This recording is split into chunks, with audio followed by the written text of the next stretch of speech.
Start that. Check, check, check. Get that where I want it. Right about there. Yep, yep, yep, yep, yep, yep. Louder, louder, louder.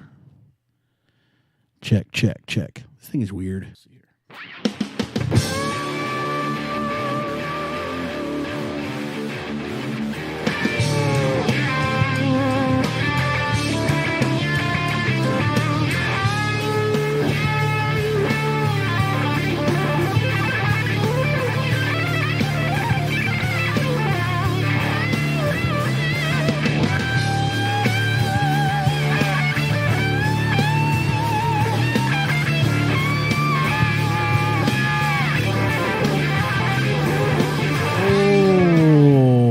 What's going on? What's going on? It's Monday, and this is the Tamale Mafia Podcast, a place where everything and nothing collide. And I'm your host, Aaron.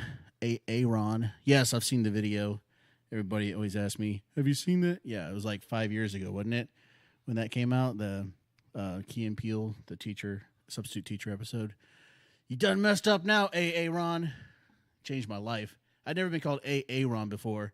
That video came out and it was like, I would go get fast food and people would be like, Aaron. Like, yes, I know. I've seen the video. Leave me alone. Anyway, we are back in the studio. Let's do this, get that going. And I've got a special silent guest sitting next to me today. All the way from way out of town, from the middle of nowhere. Because that's where you spend most of your time, right? These days, yeah, middle of nowhere. So if I can get him on the mic, we'll get some mic time. If not, he's just going to hang out with me here. But it's my cousin Russ. Hey. From back in the day. Just realized you're 4 years older than me. I knew you were older, but I could never really pinpoint the time. So 4 years. That's not that much. But yeah, so we go way back, pretty much to the time of my birth. Yeah, I did a pretty good job of covering up that time with immaturity. So, so you just covered the time with immaturity. Yeah, and we're pretty close. Yeah, so well, we've been having that kind of discussion, kind of an ongoing discussion about what it means to be a man. And masculinity and maturity and those kind of things, what's expected of us culturally and things as we grow from boyhood to manhood. And that's one of the things that keeps coming up in the conversation that I have with people is like, I am sometimes shocked that I'm an adult. Yeah. You know, it's like sometimes I have to remind myself, like, holy shit, I'm a grown-ass man. I'm almost 40 fucking years old. Dude, I think about where my parents were at my age. I'm like, dude, I'm like way behind the curve. Yeah, I agree. Well, I don't know. Actually, I don't know that I agree because I think, and I never asked him the question, but I think, did my dad feel like I feel right now when he was 38? That's a good question. He probably did. Did he feel like a grown-ass man? Probably not. He was probably sitting there every day going, holy shit, I'm an adult. Yeah, I know. I have kids and fucking a house and like, you know. Yeah. It just feels wild. Like sometimes you just like mentally I'm not there like where I feel like I should be, but then everybody I talk to says the same exact fucking thing. Yeah. So it's like every guy that I know has always said, I don't feel like a grown man. I feel like I'm 15 still or whatever, you know? And so when I was a kid and I looked at adults, I thought, man, these people got it all figured out. You know, these people got it all together. And then I'm relying on them for my everything, you know? And then now that I'm here on this side of it, I'm like, holy shit, were they as scared as I am? I remember whenever I was a teenager and they're like, oh, that's a 20-year-old. Oh, man, they're an adult, you know? Yeah. Now you look at a 20-year-old and they're like, oh, man, it's a kid. It's a little kid. Yeah. Yeah, in fact, I mean, when I see somebody in their early 20s, I call them a kid, you know? It's like that kid, they're like, oh, that's a man. I'm like, no, it's not a man. That's a kid. You know, I'm still a kid, and I'm, like I said, almost 40. But my son was saying recently, he was like, something about being an adult, and I guess I don't remember exactly what he said, but it was something along the lines of like the idea of when you're an adult, you kind of got it figured out. You have a plan. I was like, you don't even know, bro. He's like, what do you mean? I was like, duh, I can't even tell you. I can't tell you, man. Like, you just got to get there, and you'll see. It is fucking scary on this side of it too, but I can't tell you what it's like. And like, you just got to get there. So, yeah, man. Oh, let's do this real quick. Let's see. Hang on.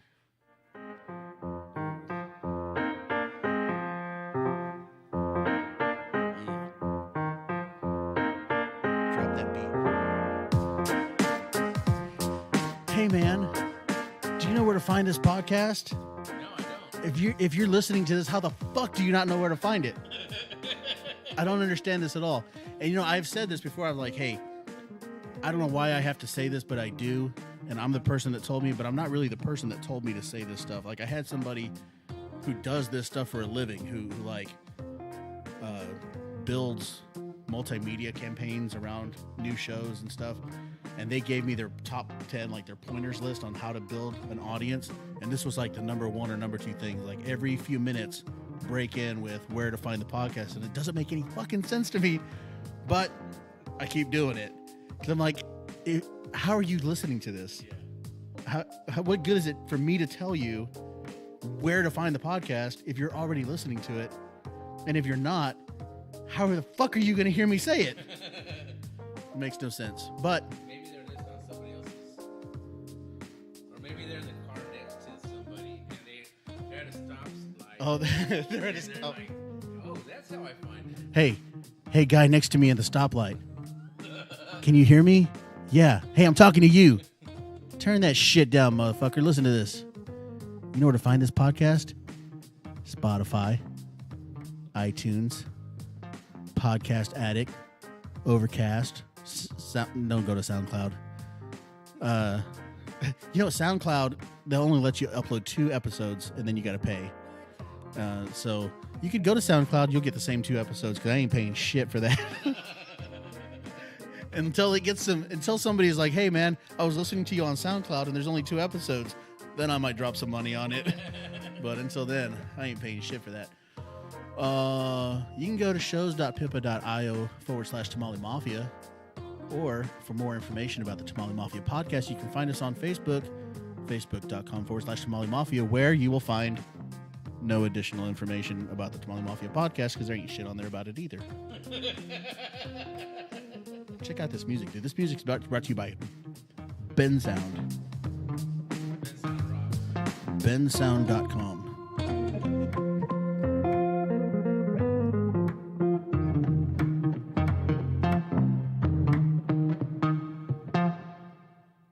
Yeah.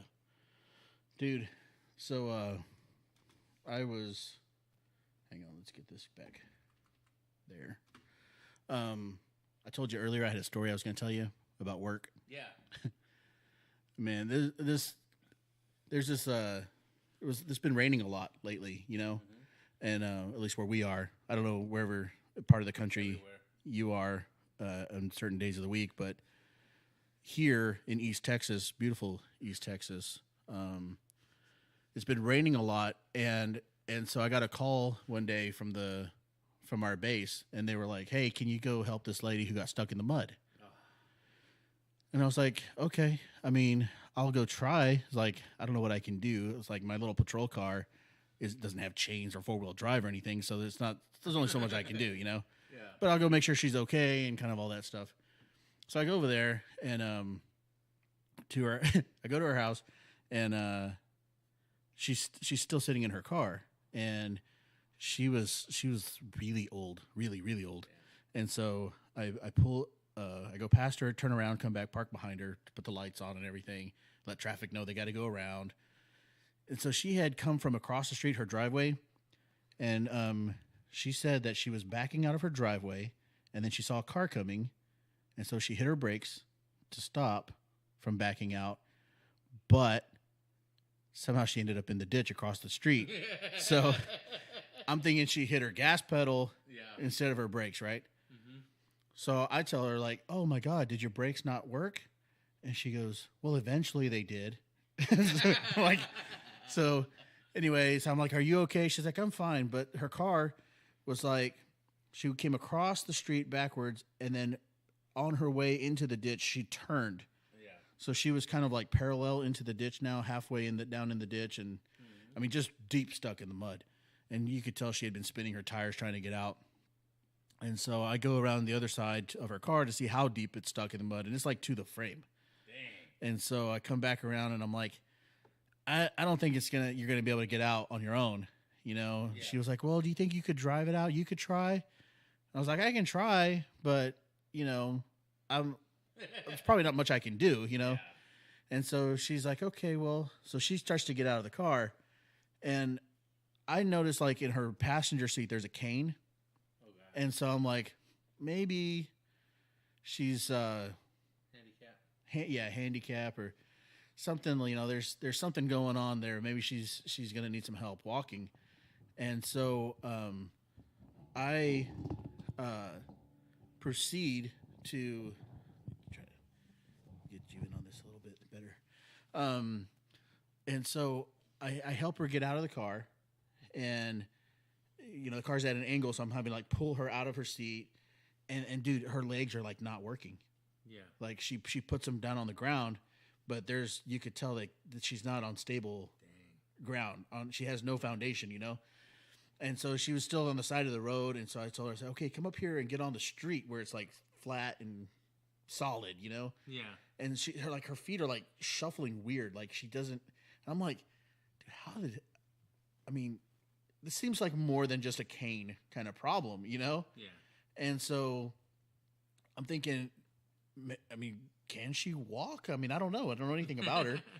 And so I get her up like on the street, and she's like gripping, like death grip onto my arm. Dang. And so I carefully like walk her over. I'm like, okay, she really is not going to do well on her own. Yeah. So I walk her over to a mailbox nearby. Yeah. And I tell her, like, hold on to the mailbox. Just stand right here. Hold on to the mailbox, in the solid ground. Stay on the street. You'll be fine. So she stands. She grabs the mailbox. And so I go back to her car. She's got a Cadillac. It's a Cadillac little SUV, one of those little mini SUV Cadillacs. Yeah. Whatever that model is. STX? Yeah, something like that. Yeah. STX something. Anyway, I can't get in the car. I'm too big for the car, dude. I don't fit in. I don't fit in the Cadillac, dude. Have I told this story on the podcast before? No, I have not heard this yet. Okay, I've told this story a few times. I'm trying to think maybe I told this on the podcast before, but I don't remember it. Okay, if I've told this before, I apologize, guys, but you're gonna hear it again. Anyway, I don't fit in the Cadillac. Okay. And so I'm like, okay, well, maybe let me move the seat back or something, right? And I can't get in. I try ass first, and I get stuck. My shoulder, like where the door frame is hits my shoulder. My whole head. I'm not tall. I'm like, how do people fit in this car? I can't do it. And so I go leg in, ass cheek. My head is out. Is like my ear is smashed up against the top of the car. I'm like, dude, I don't fit in here. How is this possible? Yeah. An SUV? A small SUV? Yeah. I couldn't get in the car, dude. And so while I'm trying to fuck with the seat, I hear, oh! Somebody in the back? I turn around. Little old lady is gone. She's gone. Disappeared. She's not on the street or at the mailbox. Okay. Gone. I'm like, where the fuck does she go? And so I walked to the back of the car. Dude, she was laying in the ditch. What? Half covered in mud and submerged in water. Oh my goodness. How'd she do that? Dude, she was in a position that was like a cartoon chalk outline. She was in the most awkward, uncomfortable looking fucking position in the ditch. Her eyes half open, her mouth gaped open. I'm like, oh my God, she died. Oh no. And I'm like, I'm looking at her, and then as I'm staring at her, she goes, ah.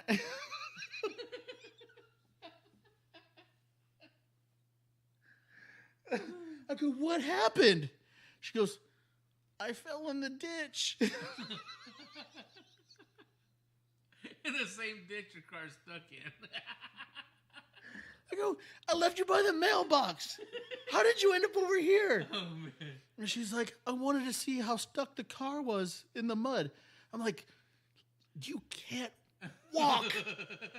How do you think you're going to navigate a wet, muddy ditch? Oh, my goodness. I was like, do I need to call an ambulance? Are you okay? Going through like safety protocols and safety checks, with this lady.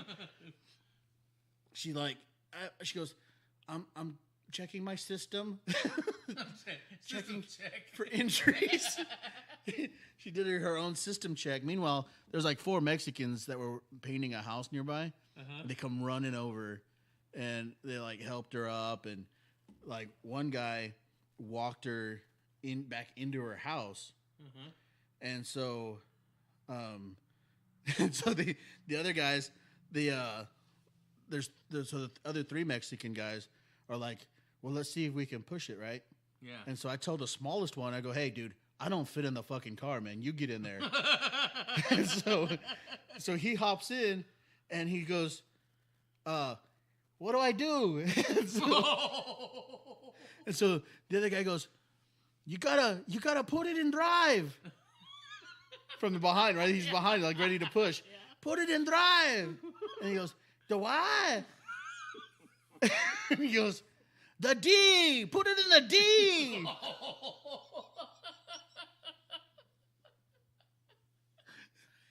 So, the D. So he shifts it into the D. And now they're pushing. Just spinning tires, Yeah. I go, yeah, guys, I didn't think it was going to work, Yeah. And so I close up, lock up her car and get everything, get her purse and stuff, her phone. I go into her house, and she's sitting in a chair now. She's covered in mud and all wet and stuff. Yeah. So I go in and I'm like, hey, are you okay? And, oh, man, probably way too far away from this. Oh, well, we'll fix it later. So I go, are you okay? And she's like, yeah, I'm fine. And so I say, here's your purse and here's your phone. And so she grabs her purse and she's digging through it and digging through it and digging through it. And she's like, I can't find my phone. And I'm like, I just said it right here. I was like, here it is right here. She was like, oh, okay.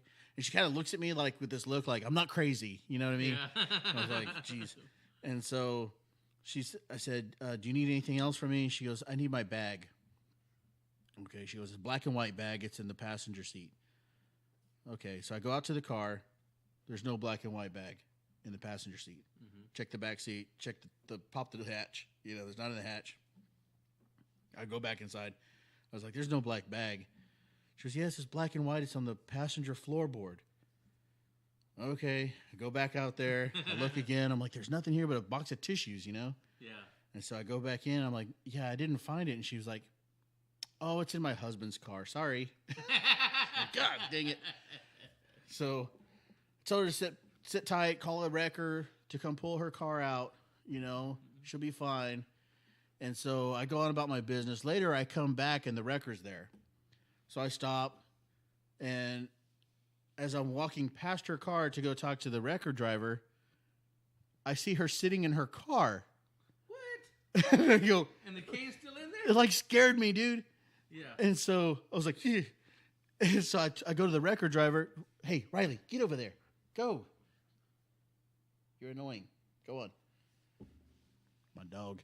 Anyway, so I go to the wrecker driver, and I'm like, hey, dude, was she sitting in the car when you got here? He was like, yeah. I go, what the fuck? How did she get in the car again? Oh, man. And so he goes to the car, and he's like, ma'am, I need to get in the car, so you need to get out of the car. Oh, man. And so he, like, full on is trying to grab her and help her pull her out of this car. She can't get out now. And so he's trying to leverage her out of the car. He's got her like a harness, trying to lift her up out of the car. She's got a record, right? Yeah. Yeah. This lady's tiny, thankfully. Yeah. She's tiny. But because if she was like a big mama, I mean, it would have been a whole different story. But anyway, he finally pulls her out of the car. And again, her feet aren't working.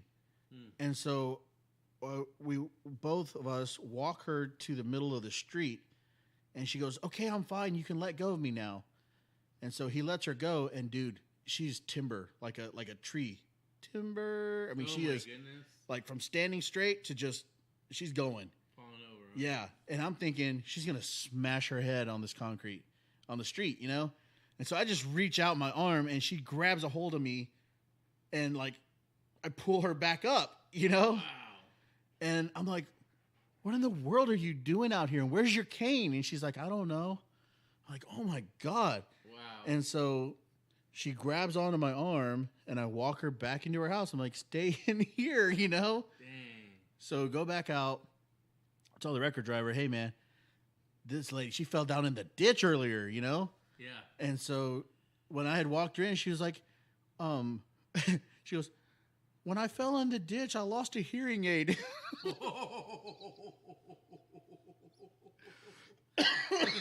She was like, can you help me find it?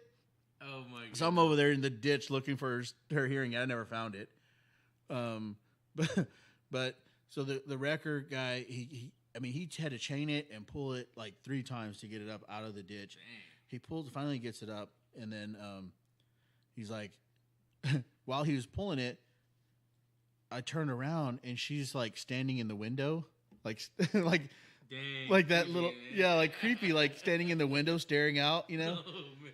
And so I just kind of happened to like look back and I was like, yeah. Like this fucking lady just keeps showing up in places, man. And so I was talking to the record driver and he goes, hey man, here she comes again. And I turn around and here she comes. She's walking across her front yard. Dang. And I go, what are you doing? And she's like, I just want to make sure he's not going to take my car and he's going to put it in the driveway. I'm like, yeah, he'll put it in the driveway.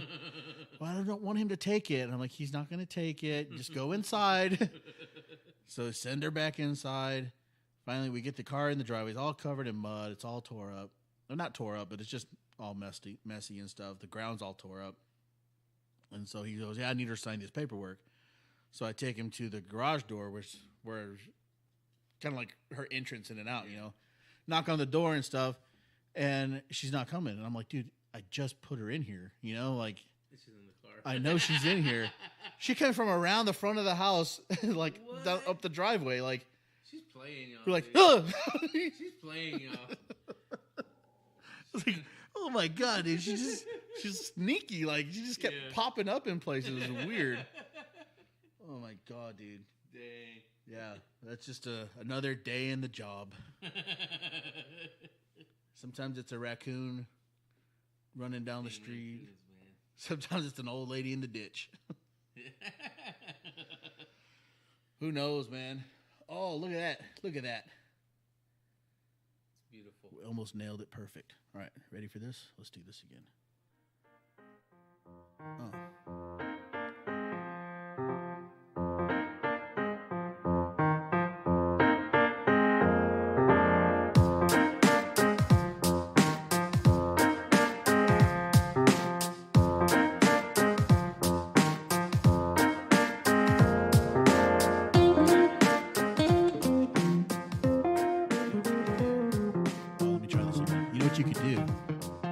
Can send the Tamale Mafia podcast link to somebody.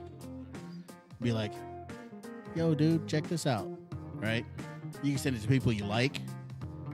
You can send it to people you don't like. If you don't like the podcast, do send it to people you don't like. Yeah. If you think this podcast sucks, just send it to everybody you hate. Your whole list. Listen to this shit. Yeah, you can try that. Send it to your friends. Send it to your pastor. Yeah. Like, his language is a little salty sometimes, but he has a good heart.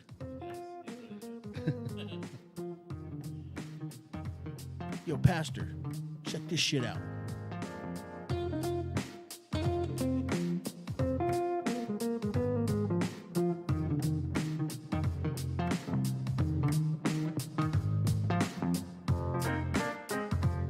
Hey, Ben Sound, thanks for the music. Don't sue me.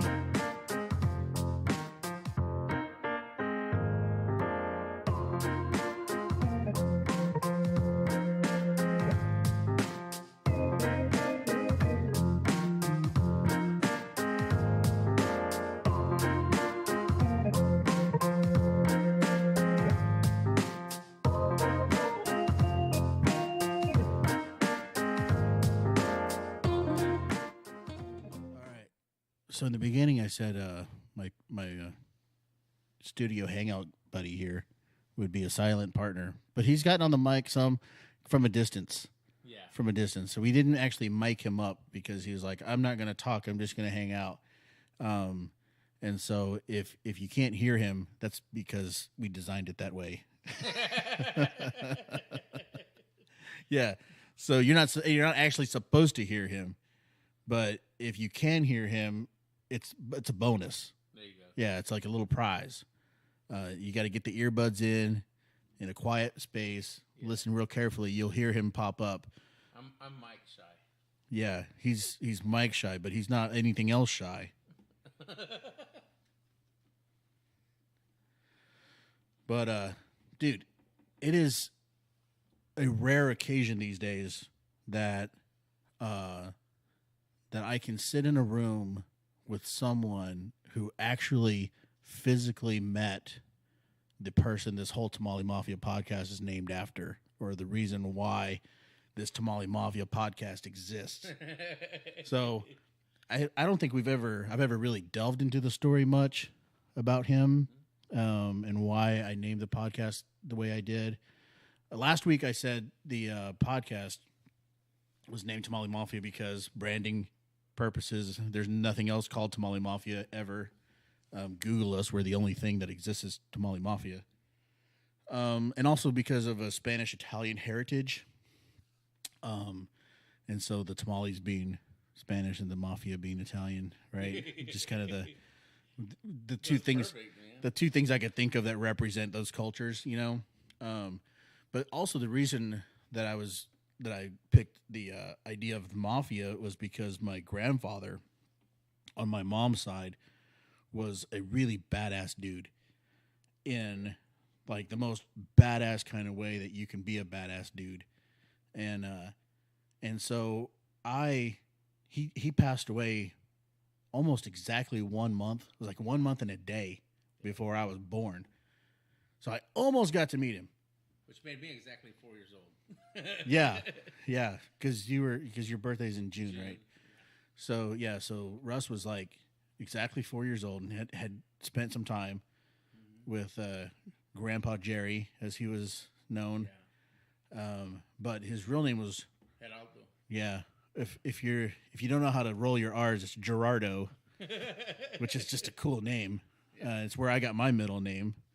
And so he was Gerardo, and he was just a really like a tough guy, but extremely well respected. Yeah. And I always heard stories about him from the family, and I never like I never got. I always regretted that I never got the chance to meet him because it was not my fault. But you know, it was like one of those things. Like I wish I could have met this guy, you know. And but one of the things about him, I think that was when you say it was not my fault. I mean, he was really old. But you know what? He knew of you, though, right? He did. Yeah, he knew I was coming. Yeah. And I wonder if he knew. Did he know that I had his name? That I was going to get his name? I have no idea. Yeah, I was only 4, so. But I didn't know if you'd heard stories growing up or not. Yeah, I don't know if I've ever asked my mom. With your mom, I guess. Yeah, but I'm sure he did by then. I mean, you were, you know.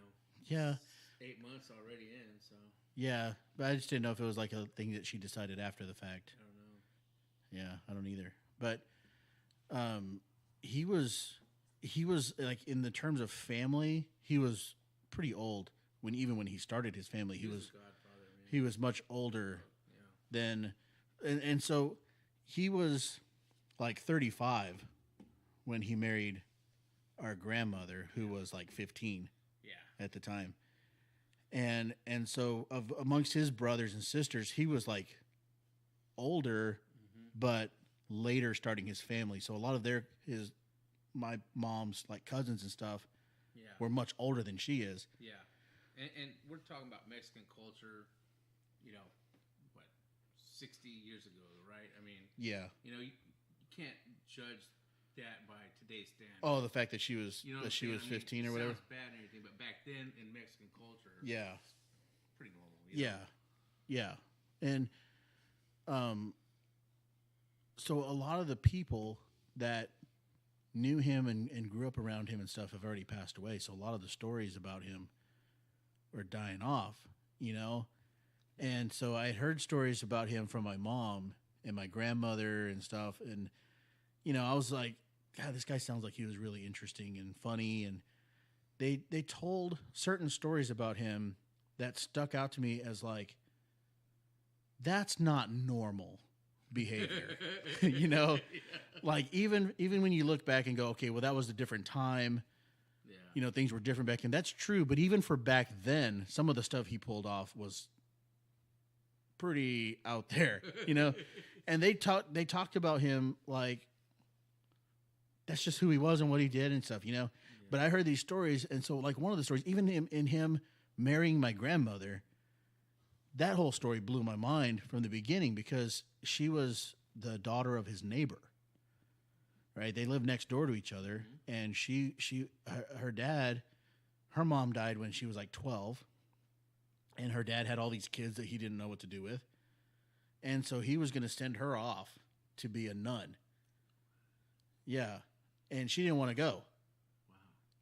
So step in Grandpa Jerry. He's like, just goes to his neighbor's house and is like, hey, you're not going to send her to be a nun because she don't want to go. She's going to come live with me now.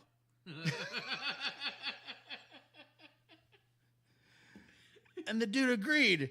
Wow, man. And I'm like, even for back then, those are some pretty high stakes, man. Yeah. I mean, you just walk over to the dude's house and like, hey, I'm taking your daughter. Yeah. Yeah, you're not going to ship her away to someplace she doesn't want to be. Need to be a nun. Yeah, she doesn't want nothing to do with that life. She would have been a good nun, though, honestly. She would have been a saint. She was, yeah. She would have been voted a saint saint for sure.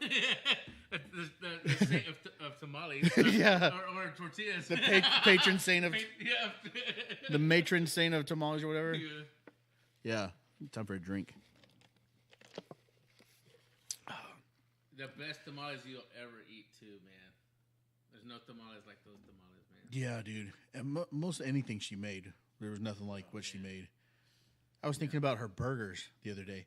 She would make these little burgers in like a... Everything she made was like small because her hands were small. Yeah, she was tiny, and she would make little food.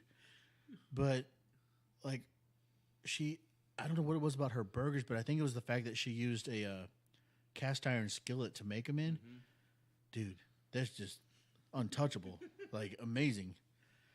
Yep. But, anyway, so the stories about him, like, first of all, taking your neighbor's daughter to be your wife, like, just making that decision. Dude, and everybody goes along with it, like, hey, Gerardo said. Gerardo says that we got to do what Gerardo says. That is the wildest thing, man. Yeah. And so they got married. She was 15. He was 35. And they started their life. And then they had a couple of kids and stuff. And the dog's barking. And so then they would, like, other stories I heard about him was like that, somebody was messing with him, I guess, in the, like, a road rage incident or something. Mm-hmm. And he pulled the car over and got a tire iron out of the trunk and called the guy out, like, come on, let's go. Uh-huh. And I was like, That's not normal behavior. Well, today it might be, but back then it was a lot less normal. Well, the part about it that I found abnormal was who gets a tire iron. Yeah. That is some gangster shit. Like, you know, a normal guy might have an argument. Yeah. You might want to throw some fists. Yeah. A tire iron? That's a very specific tool. Yeah. You know? You had to have it ready, too. Yeah. And I was like, oh, he's done that before. You know what I mean? He keeps it right there. Yeah, like that didn't just happen accidentally. Like, you know. And then my mom was telling me that one time they were in the car. They were all in the car. Mm-hmm. And he was driving, of course, because grandmother never drove. And some guy walked up to their window and they got in an argument. And the guy was talking shit to Grandpa Jerry from outside the car. Grandpa Jerry's inside the car. And Grandpa Jerry reached out the window, grabbed the dude by the collar, pulled him into the car, and beat his face in. Oh, man. Just grabbed him, just beat him sitting down in the driver's seat, beat the shit out of this dude. And my grandma was screaming, the kids are in the car, the kids are in the car. Yeah. And so my grandpa, like, let him go, you know, tossed the guy out and took off. Yeah. And I was like, oh my God. First of all, that's a man move. Yeah. That is some, again, gangster shit. Yeah. When you're sitting down, you're at a disadvantage to begin with. Yeah. And you get the one up on this guy. Yeah. And because he's expecting you to come out of the car. Yeah. No, he just reached out, just bang, bang, bang. And then for my grandmother's response to be, the kids are in the car, I'm like, oh, that's some shit that's gone down when the kids weren't in the car. Yeah, right. You know? It was like, oh, don't do it now because the kids are in the car. Exactly. You know? Yeah. And I'm like, oh, man, he's done some stuff. They both have seen some stuff. And so I was real intrigued by those stories and the fact that in their neighborhood, if something went down, they would come get him. Hey, this guy's messing with us. He would go handle business, you know. And then where things really took a turn for me is my mom always said they were poor growing up. Yeah. She's always said that. And by all accounts, they were. I mean, if you look at where they lived, the house they lived in, a one-bedroom house with they had to take showers in the backyard with a hose, you know, that's where they lived growing up. Mm-hmm. And, you know, he sold eggs to make ends meet, you know, and I was like, that's where my first real major question took place. Yeah. When I said, he sold eggs, but he had no chickens. You know? So I'm going, where did he get the eggs? Yeah. If he had no chickens. And what kept other people from just going, why would they buy from him? Yeah. Why couldn't they just go where he was going? Because he's obviously getting them cheaper and marking them up to make a profit. You know what I mean? How much is he getting these eggs for? Yeah. If he can afford to go get them, bring them home, package them, and sell them to the neighborhood. Yeah. And the neighborhood buys from him. I was like, that didn't make sense to me. To begin with.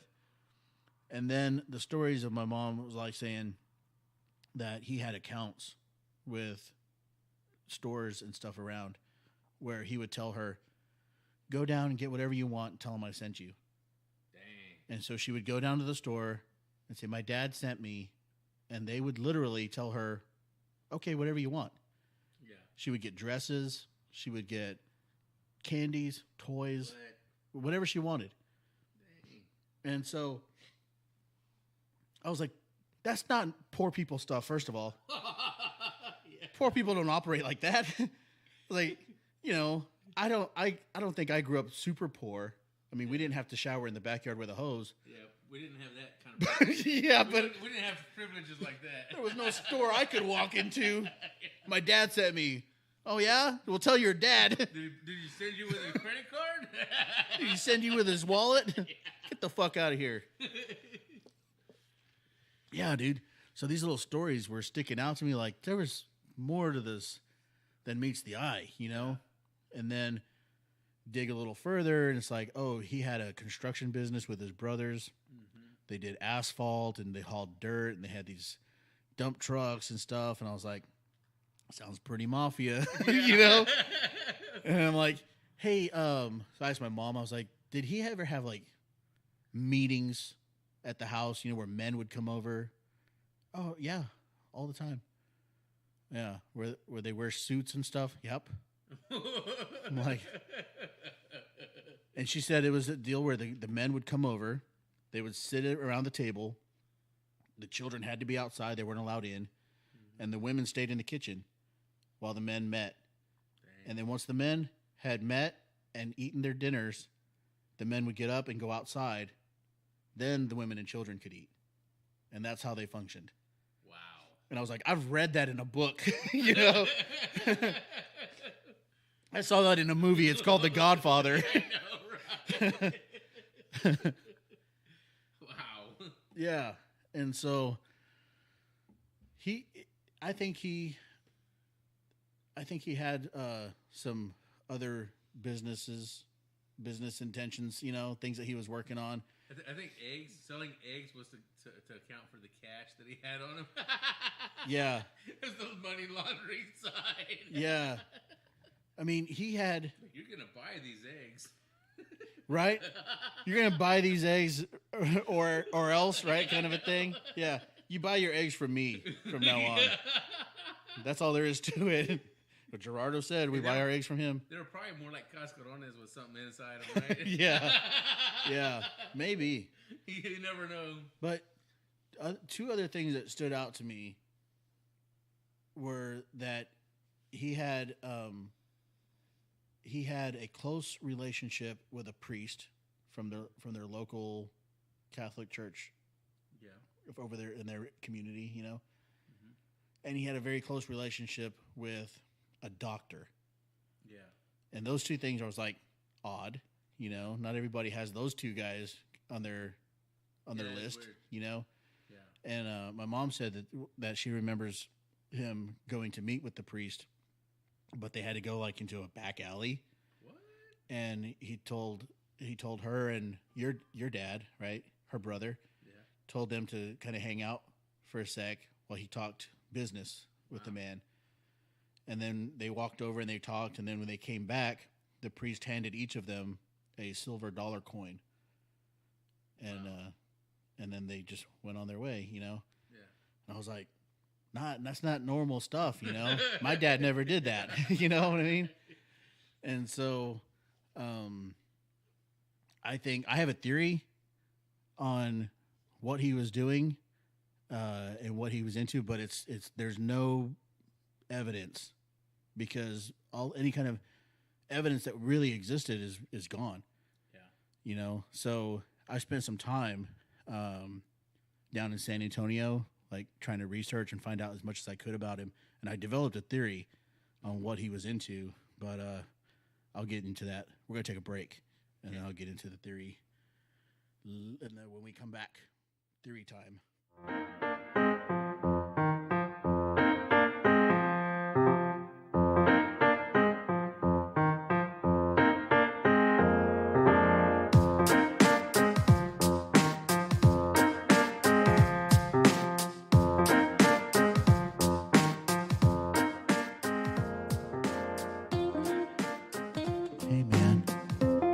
Check us out on Spotify, iTunes, Podcast Addict, other places.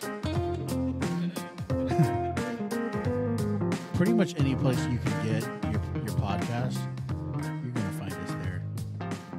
Go to shows.pippa.io/Tamale Mafia. Nobody's going there. Nobody's going to remember that and type that in.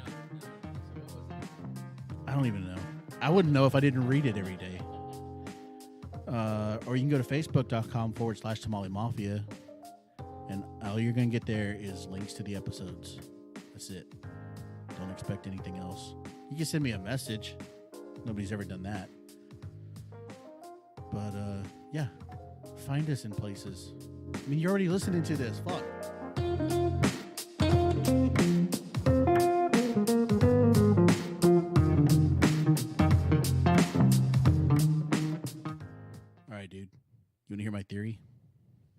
Yes, I do. Okay. So I was in San Antonio, and I went to the library there, and the library has a lot of information. Like, really, it's a great library there in San Antonio, Tejas. It's enchilada red. It is enchilada red. Yeah. And when I see it, it makes me hungry. I'm like, oh, I'll take a bite out of the corner of this building. That's a great library, and I found very, very little information about our grandpa. Yeah. Because he did not trust the government, and he thought the government was a big scam, Man. and he didn't want the government to know shit about him. Pretty smart. Yeah. Pretty smart. So he basically lied on the census and stuff. He really only shows up twice Oh, yeah? in his lifetime Wow. on the census that I could find, and both times he like I gotta sneeze. Oh, these allergies are killing me. Both times on the census, he calls himself a truck driver, that he is a business owner, an entrepreneur, but he makes zero yearly income. He claimed zero as his yearly income, which is awesome. And his brothers did exactly the same thing. Did they really? Yeah, they all claimed truck drivers, entrepreneurs, zero income. Yeah. But what I think, because they were probably into other stuff, you know, they were probably into several things. Yeah. I know one of his pastimes, according to our grandmother, that he liked to do on the weekends, certain days of the weekend, like Friday nights, he liked to go down to the hospital and sit in the doorway where the ambulances would bring in people. Yeah. And he had a thing for gunshot victims. He liked seeing them as they were coming in. That's what she told me. What? But I don't know if maybe he was like checking that specific people, you know, were being brought in at the right time. You know what I mean? Pretty interesting. Yeah. But she said that he got a kick out of that, and I'm like, doesn't add up. It's not normal. Not normal behavior. It's pretty interesting. Yeah. Like making sure they got it or something. Yeah. Weird. Yeah. And when I was going through all this research and stuff, one of his nephews, one of the cousins, found out that I was digging into the past, and he wanted to talk to me. He said he had some stories to tell. Really? And some things to back up some things that I was thinking. But he passed away before I could get down there and talk to him. Yeah. And that was Caesar, I think. Oh, yeah? One of those guys. Wow. Yeah. And he really That would have been awesome. really wanted to talk to me, but I just couldn't get down there in time, and he passed away unexpectedly. I wasn't ready for that. So, but I think he could have corroborated or at least shed some light on some things. But he told my mom a couple of things that she didn't know over the phone, and she passed it on. But the doctor that they were friends with, that the brothers were friends with, he got in trouble. And when I think he got arrested. And when he did, his dad called the brothers in the middle of the night. Oh, wow. And told them, go to the office and clean it. No joke. And the brothers went to the doctor's office in the middle of the night and wiped it clean. Whoa. And took a bunch of stuff out of it. And Caesar had some of the stuff that they took out that was passed down to him. No joke. Yeah. And he was going to share it with me, but I didn't get to it. Yeah. So what was that about? You know? And I was thinking, okay, that's not normal at all. And how would the doctor's dad know to call them? And they handled it, whatever it was. And they knew how to handle it. They knew what it meant. If you told me to go to the doctor's office and clean it, I'd probably go and take some bleach with me and disinfect it. You have a mop and some yellow gloves, rubber gloves, a little apron. Yeah, that toilet's real clean. Police raid the next day. I told you to clean it. I did. It was spotless. That mirror was so clean. Not even a sprinkle of water on it. And everything's all tidied up for them. I even organized it and everything. I left all the evidence in nice little stacks. But also when I was in San Antonio, I was meeting with this guy who was an older gentleman who had been there his whole life. And he said, what neighborhood did your grandfather live in? And so I told him, and we looked at it on the map and stuff. And he was telling me that back in those days, it was a really high traffic area for trafficking illegals, farm workers. Yeah. And what they would do is that neighborhood had chicken coops built in backyards, but they had no chickens. That's where the illegals would live. What? So they would traffic them up into the neighborhood, disperse them, keep them in these chicken coops until they found a farm for them to go to, then traffic them out to the farm. Whoa. So I'm thinking, this is why the eggs were important. Because if they had chicken coops with no chickens, there would need to be something to kind of say why we have chicken coops. Eggs. Yeah. All the chickens died, but we got all these eggs. You know what I mean? Yeah. And maybe that eggs was just part of some kind of bartering system. He got them free, Yeah. I give you workers, you give me eggs, I sell the eggs. Dang. So that kind of started to make sense a little bit. The fact that they used those dump trucks. My mom said that they would ride in the back of those trucks all the time. They would go down to the coast. Yeah. All the kids would lay down. They had a tarp and whatever. They would lay down in the back of these trucks and take the trip down. So putting people in the back of those trucks was normal for them. Yeah. They knew how to do it. It was like not a big issue. Yeah.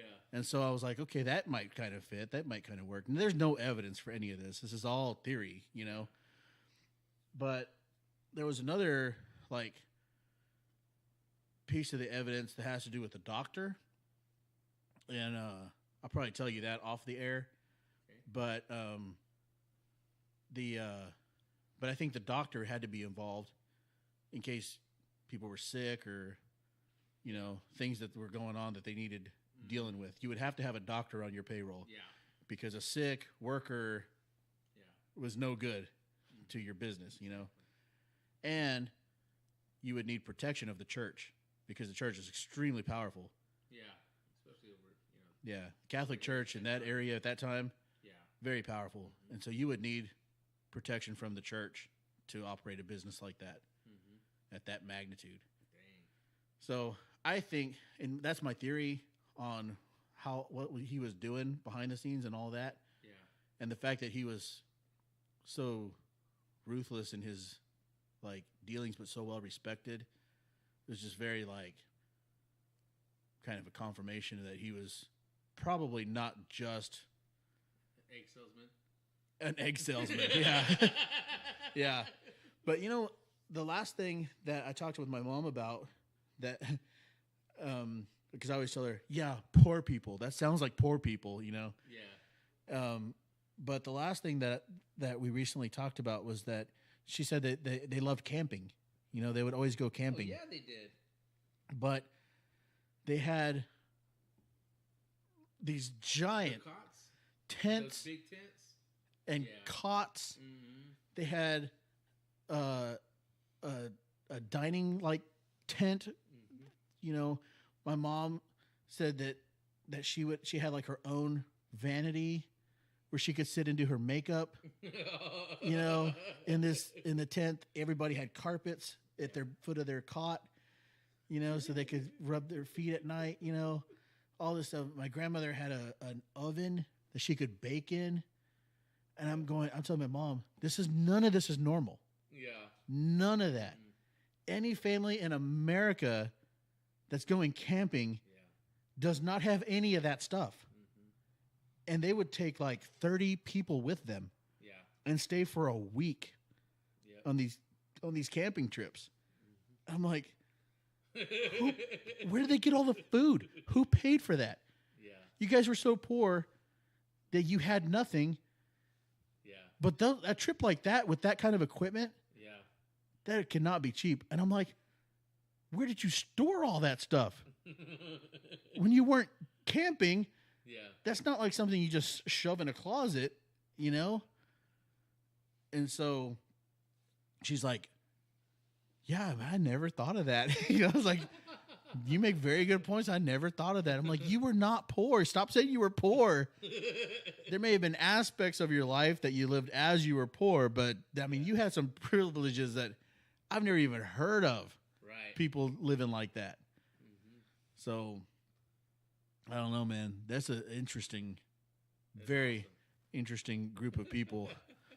But if you go look at like the Tamale Mafia Facebook page or any place that I've put the Tamale Mafia graphic up, the picture in the middle of the graphic is my grandfather and grandmother, the ones that the Tamale Mafia is named after. Yeah.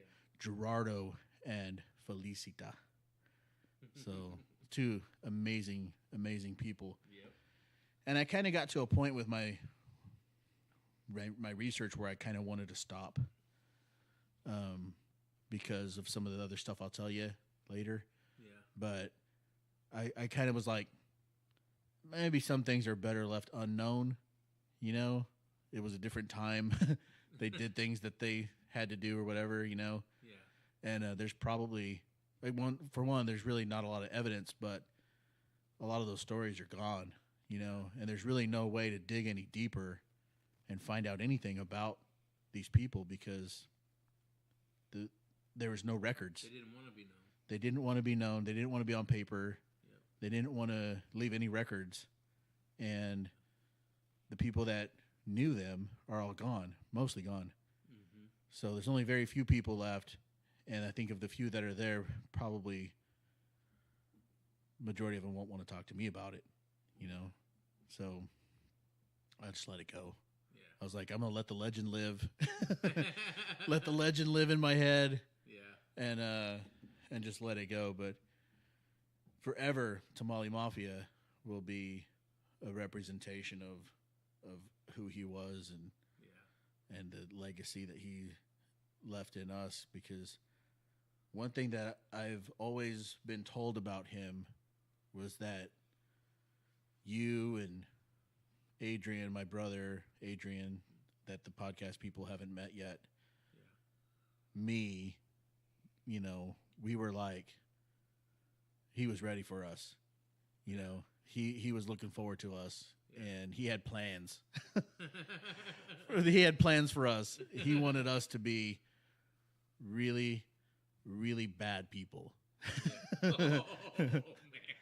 Like, you know, that's what my mom said. My mom was like, dude, the stories that he would always say, hey, I want the boys to throw me in the lake and throw rocks at me and kick me, and like he wanted us to be ornery as fuck. Yeah. And he was gonna see to it that we turned out that way. She was like, he started it with me. yeah. He passed away too soon. Wouldn't he do like food fights and stuff with you or something? Yeah, absolutely. Yeah. Yep. So he had high hopes that we would be the worst of the worst. Which is real interesting to me because he had extremely high standards for his kids. I know. Extremely. Very straight-faced. Yeah. They got away with nothing. Mm-mm. And my mom said that he could control a room with his eyes. That all he had to do was just look at you, and you knew that meant like, hey, whatever the fuck you're doing right now, stop. You know? But he didn't have to say it. Yeah. All he had to do was just look at you, and she said you would just freeze in your tracks. Yeah. And then he would look at the floor, And that meant sit your ass down right there. Yeah. And that's where you sat down. Yeah. I mean, again, that's not normal, you know? That's a command of power and presence, you know? Yeah. So, yeah, he was something else, dude. Well, I guess we've said it all, huh? I think so. We've said plenty. But we've said nothing. My silent partner has said almost nothing. But plenty. Way more than he expected to. Yeah. See how easy it is? Yeah, it's pretty easy. Once you start talking, it just works. But I could never do it by myself. Yeah. Well, it's not exactly it's not easy, but it is easy. Like I said earlier, the hard part about it is just having the one-way conversation. Well, at least here I was bouncing off of you, but yeah. You know, usually if it's just me and the microphone, it's hard to have that one-way conversation, keep it moving, and feel like I'm still being entertaining and having a point. I was like, anybody know what the fuck I'm talking about? Are you as confused as I am now? Okay, good. Let's go to some music. Right. You know? But, all right, man. We've said it all. We've said plenty.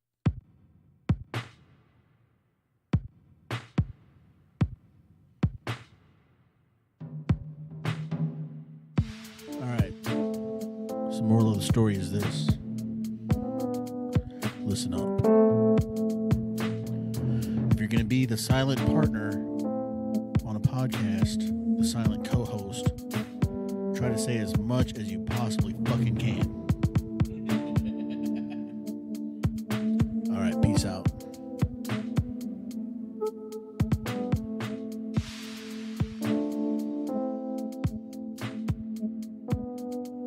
The Tamale Mafia Podcast is brought to you by me. The Tamale Mafia Podcast is on Spotify, YouTube, iTunes, Podcast Addict, Overcast, and on our host site, shows.pippa.io/Tamale Mafia. For more information about the Tamale Mafia Podcast, find us on Facebook at facebook.com/Tamale Mafia. There's nothing there. Trust me. Our intro music is brought to you by me. Our transition music is brought to you by bensound.com. For more royalty-free music, check out bensound.com. Bensound, please don't sue me. I like your music. Our outro music is brought to you by Lim. For more mind-blowing intellectual electronic tracks, can't read, go to soundcloud.com/getlim. That's LIMN.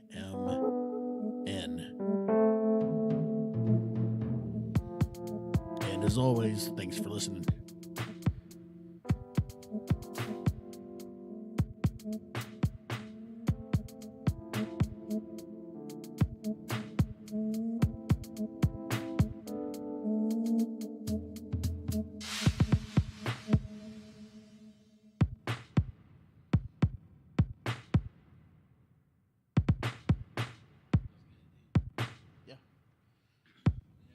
Way to be silent.